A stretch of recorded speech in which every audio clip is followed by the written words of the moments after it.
হাফেজ শব্দের বাংলা অর্থ কি? হেফাজতকারী বা মুখস্থকারী। আলেম শব্দের বাংলা অর্থ কি? জ্ঞানী বা বিদ্বান। মাওলানা শব্দের বাংলা অর্থ কি?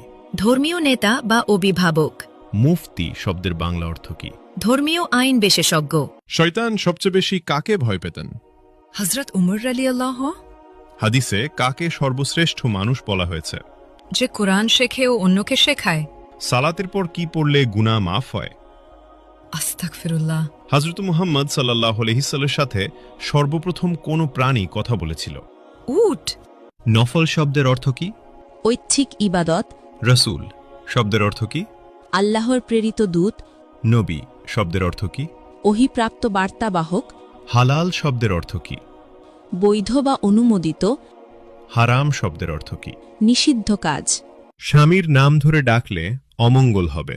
ইসলামে কথাটি বিধান কি? ছোট শিরক।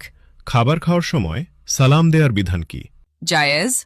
স্বামীর পায়ের নিচে স্ত্রীর বেহেশত, এটি কোন ধরনের হাদিস? জাল হাদিস। ইসলামে বিয়েতে উকিল বাপ রাখার বিধান কি? হারাম। হজরত শব্দের অর্থ কি?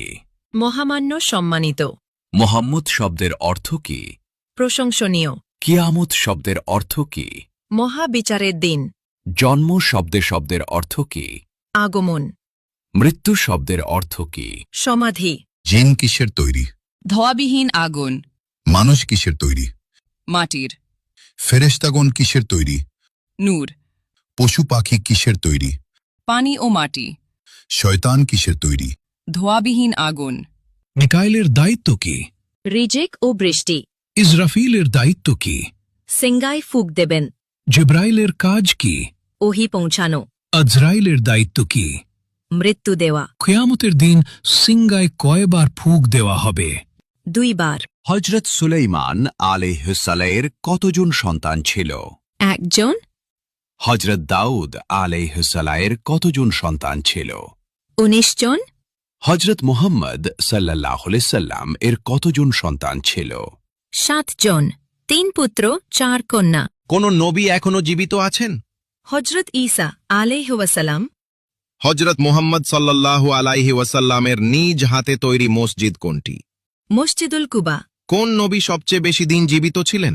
হযরত আদম আলাইহি ওয়াসাল্লাম। পবিত্র কুরআনের প্রথম শব্দ কোনটি? ইকরা। কোন নবীর নাম আল্লাহ নিজেই রেখেছেন? হযরত ঈসা আলাইহি ওয়াসাল্লাম। হজরত মুহাম্মদ সাল্লাল্লাহু আলাইহি ওয়াসাল্লামের জন্ম কত খ্রিস্টাব্দে? 570 খ্রিস্টাব্দে। হজরত মুহাম্মদ সাল্লাল্লাহু আলাইহি ওয়াসাল্লামের জন্মস্থান কোথায়? মক্কা নগরীতে। হজরত মুহাম্মদ সাল্লাল্লাহু আলাইহি